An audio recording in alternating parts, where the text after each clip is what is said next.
kuna siri gani ya pete ndani ya jina lako? Sasa mahusiano yapoje katika hali ya namna hii? Haya madini yanayoitwa yakuti ni katika madini mazuri mno na ni katika mawe ambayo yanayopendeza sana. Huitwa mawe haya ya madini ya yakut, huitwa ni mawe ya nyota. Yalitumika sana watu wakivaa pete ya mawe hayo, hasa wakiyavaa wakuu wa nchi na maraisi wa nchi mbalimbali na wafalme wa aina mbalimbali. Kwa nini? Ya kwamba hili ni taji maalum, taji ambalo bila shaka linatengeneza mvuto na kukubalika. Na hapa yakuti zimegawanyika, kwa lazima tujue ya kwamba wewe ni yakuti gani kwako inayotakiwa wewe uivae ili mambo yaende sawa sawa, lakini ni yakuti ya rangi gani yenye daraja gani ili mambo yaweze kwenda sawa. Madini haya hasa ikiwa ni yakuti nyekundu, basi hii ina nafasi bora kabisa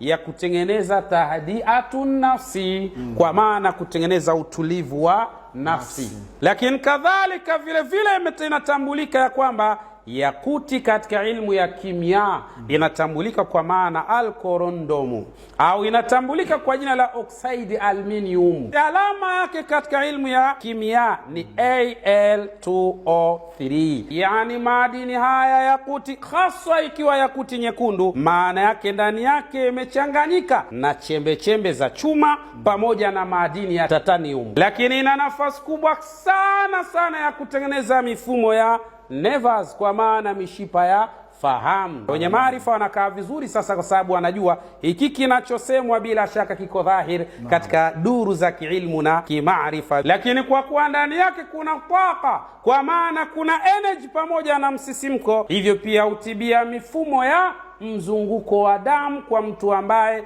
atakayevaa pete ambayo ina kito cha madini ya yakuti, na hasa inapokuwa yakuti nyekundu. Lakini hata maradhi ambayo yanatokana na ini la mwanadamu, hii inatengeneza spaki ambazo zina uwezo wa kulifanya ini likaanza kufanya kazi zake kwa utaratibu bora. Basi yoyote yule ambaye anataka awe ni mtu anapendwa, anasikilizwa, anajaliwa, lakini kadhalika atakuwa ni mtu mwenye hadhi mbele ya watu, basi huyu akipata pete ambayo bila shaka itakuwa ina kito cha yakuti nyekundu, biidhnillah subhanahu wa ta'ala sayakunu mahbuban inda nas, bila shaka atakuwa kipenzi cha watu biidhnillah subhanahu wa ta'ala. Kwa nini? Unajua al-akhi Sheikh Ahmad, kwa nini yakuti huyu mtu anakuwa kipenzi mbele za watu? Hapa tutataka kuja kueleza katika darasa letu lijalo biidhnillah subhanahu wa ta'ala, kuna madini gani yanayotengeneza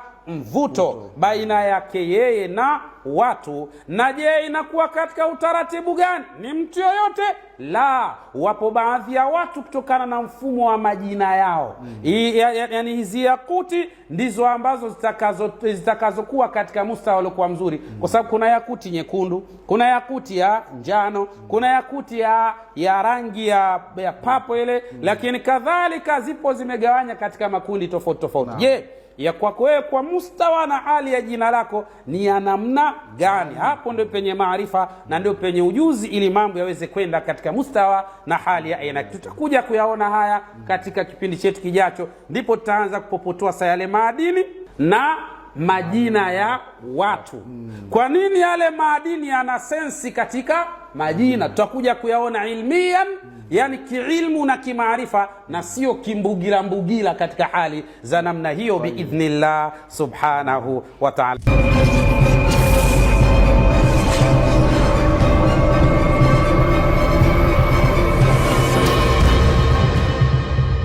Leo nalo swala namna gani ambavyo madini ya kwatsi yalivyo na ubora. Ikiwa nitavaa katika mkono wangu pete yenye madini yatokanayo na kwatsi, yatakuwa yananipa faida zipi kiafya na kimaisha kwa ujumla wake? Unapoizungumza kwatsi, ni madini namba 2 yanayopatikana kwa wingi sana katika ardhi yetu hii. Lakini kadhalika tukiyazungumza madini ya kwatsi, yametengenezwa naye Allah subhanahu wa ta'ala kutokana na atom moja ya silicon na atom 2 za oxygen, tunapata quartz. Na ukitazama sigha yake katika ilmu ya kimia utaibaini ni CiO SpO2. Hizi zina faida gani katika maisha ya mwanadamu, lakini katika afya yake kwa ujumla? Imefahamika na kutambulika madini ya kwatsi, kwanza yana tabia ya kumvutia yule ambaye aliyovaa madini hayo ya kwatsi katika kidole chake. Yana tabia ya kuvuta mifumo ya rangi za aina 7 na inapeleka ila jasadi katika mwili wako unaonekana kuwa ni mtu mwenye muonekano mzuri na kutengenezea mahusiano bora baina yako na watu, kutengeneza akili yako kuwa imetulia vizuri. Zile punje zinazopatikana ndani ya madini ya kwatsi ina uwezo wa kumvutia mwanadamu utendaji bora wa mwili wake. Ikiwa mifumo ya umeme itakuwa vizuri, lakini kadhalika mifumo ya inhidam, kwa maana umeng'enyaji wa chakula utakuwa mzuri. Mifumo ya duran, kwa maana mifumo ya mzunguko wa damu pia itakuwa vizuri. Madini haya ya kwatsi kama mtu atayavaa katika mwili wake, hii itapelekea tezi zinazoitwa alghuddatu samma, kwa maana tezi kiongozi inayopatikana chini ya ubongo wa huyu mwanadamu. Kwa mfano, mwanadamu ili ajisikie furaha ni lazima hii tezi itoe aina ya hormone inaitwa serotonin. Kivaa madini ya kwatsi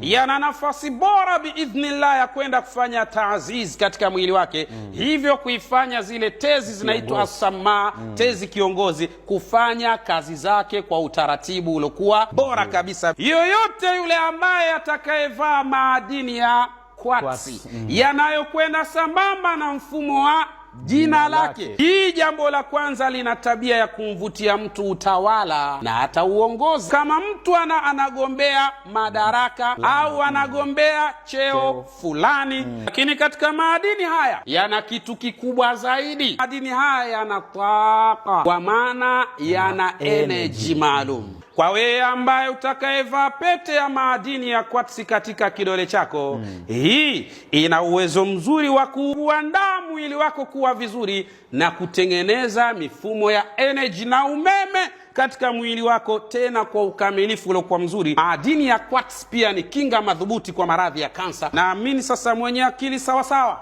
na ambaye anafahamu kabisa ya kwamba uumbaji wa Mwenyezi Mungu ni kwa ajili ya waja wake, na miongoni mwa waja wake ni sisi wanadamu, na tukitumia uumbaji wa Allah katika kwetu sisi tukapata manufaa, bila shaka kwa yule mwenye akili sawasawa atafanya haraka kwa kisha naye anapata utaratibu wa kwatsi hii iliyokwenda sambamba na jina lake, ili mambo yaweze kwenda vizuri biidhnillah. Vyote hivi Mungu kaweka kwa ajili yetu, tuvitumie tupate neema biidhnillah subhanahu wa ta'ala.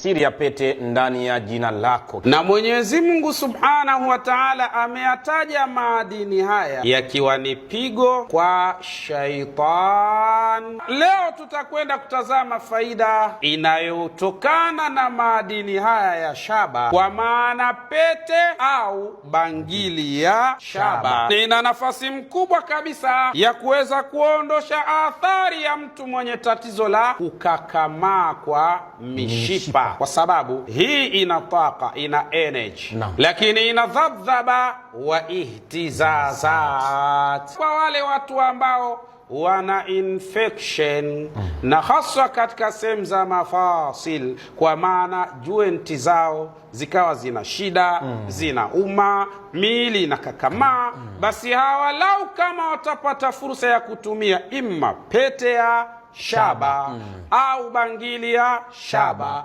au mkufu wa shaba, basi huyu atanusurika na vitu vinavyoitwa tasallubu almafasil, kwa maana kukakamaa kwa viungo. Madini haya yana taaziz, yanapokaa katika mwili wa mwanadamu yanatengeneza amsha na hari itakayopelekea mwili kuanza kuzalisha aina ya hormone inaitwa al-adrenali. Ni katika hormone ambazo zina uwezo wa kukata maumivu katika mwili wa mwanadamu. Iwe umevaa pete ya shaba au hereni ya shaba, yana nafasi ya kuondosha sumu ndani ya mwili wake, ya kwamba mwili wa mwanadamu una tabia ya kunyonya madini ya zinc ambayo pia yanapatikana ndani ya madini haya ya shaba na iron ambayo inapatikana ndani ya madini haya ya shaba wa nuhas na shaba yenyewe. Lau kama mtu atakuwa na upungufu wa madini ya shaba, hii inaweza kumpelekea huyu mwanadamu akasibiwa na kitu kinachoitwa al-anemia, kwa maana kukaukiwa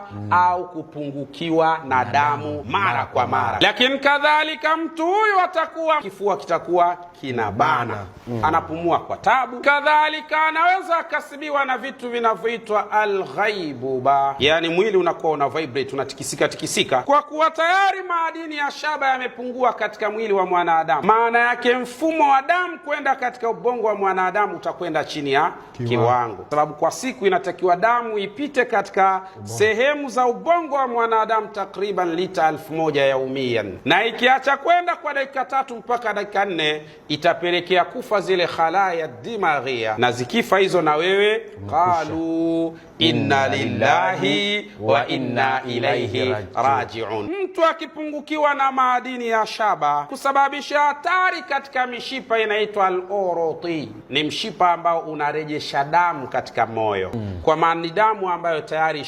chafuka inarudishwa katika moyo ili ipelekwe katika mapafu kwa ajili ya kusafishwa ile damu. Kama mishipa ya damu itakuwa imeblock au imeziba, inaweza ikaathiri katika kazi za moyo. Kama mtu atavaa madini haya ya shaba, viashiria au alama za uzee zitachelewa kwake, sababu madini haya yanatengeneza taazizi ya kufanya almilani, nazo zinakuwa vizuri kabisa. Kama hilo halitoshi, madini haya lau mtu atayavaa biidhnillah, inafukuza mashetani wachafu na wabaya. Yani mtu kuanguka na kuzimia kupoteza fahamu mara kwa mara, biidhnillah subhanahu wa ta'ala, madini haya ni mujarrabu sana biidhnillah. Mola wetu kutuwekea madini haya ili tuweze kuyatumia, bila shaka ni sehemu ya kujua ukuu na utukufu wa Allah subhanahu wa ta'ala. Hivyo ukiliona jitu linasema kuvaa pete, haswa pete katika madini haya haifai, hilo ni jitu ambalo bila shaka maarifa na ujuzi halina. Lipuzi lieni mbali, kwa sababu maarifa halina katika hali za namna hiyo. Tumia madini haya aliyoweka Allah kwa ajili yako wewe mwanadamu. Mwenyezi Mungu subhanahu wa ta'ala atajalia kila la kheri.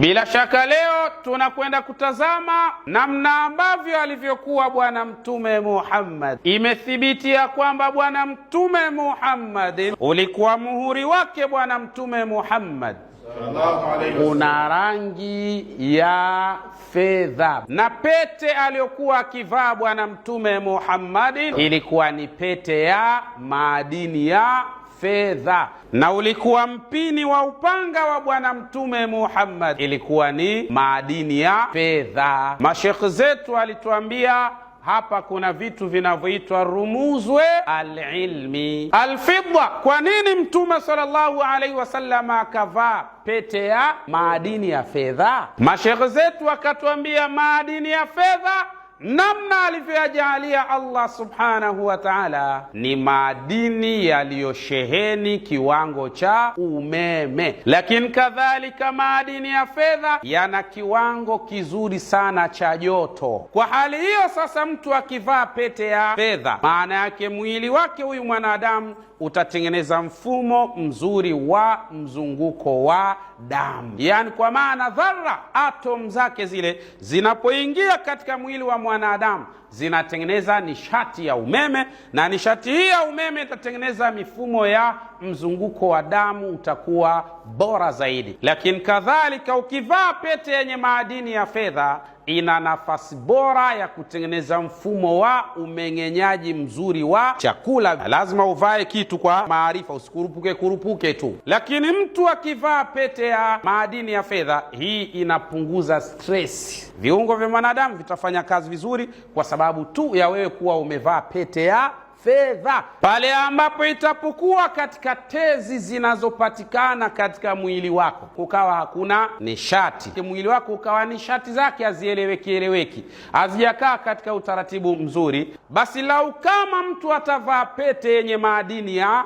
fedha, basi mwili utakachofanya utakuwa unatoa jasho kwa wingi sana, waduhuni, na hata mfumo wa mafuta, ala basharatika, kupitia katika ngozi yako biidhnillah subhanahu wa ta'ala. Kwa hiyo ukisema pete yangu inanilinda, maana yake kwa lugha hii inaondosha sumu na kuondosha madhara katika mwili wa mwanadamu. Bado sio tatizo hilo, upo sawa kabisa. Hii ina nafasi bora kabisa ya kutengeneza vizuri kabisa mifupa ya mwanadamu, kwa sababu madini ya fedha yana uwezo kulinda usalama wa ngozi na hata kusafisha. Lakini kadhalika na zile juz'iyat, vipande vya atom ya madini ya fedha, huwa vina uwezo wa kuingia katika mwili wa mwanadamu kupitia katika ngozi ya mwanadamu. Vile viatom vinavyofanya vinatengeneza matibabu, na miongoni mwake ni kuondosha maumivu katika mwili wa mwanadamu. Ina uwezo mzuri kabisa ya kuwa jarathim. Jarathim maana yake tunazungumzia wale baadhi ya virus. Na fedha ni halali kuvaa kwa mwanamume, pete ya dhahabu si halali kwa mwanamume kwa sababu ina hatari. Kiliona jitu li mwanamume linavaa dhahabu, hilo lina hatari, wakati wote linaweza likawa bwabwa hilo. Kuna baadhi ya maadini tutaeleza hapa ambayo sheria na dini tukufu ya Kiislamu haina tatizo, imeruhusu. Tunapata kufahamu ya kwamba mtume alikuwa akivaa pete, lakini pete ambayo alikuwa akivaa bwana mtume Muhammad ni pete yenye maadini ya fedha biidhnillah subhanahu wa ta'ala.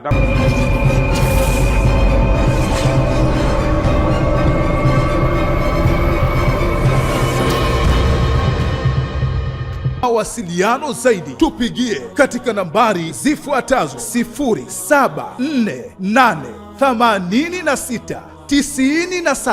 0748869733 au 0659869734.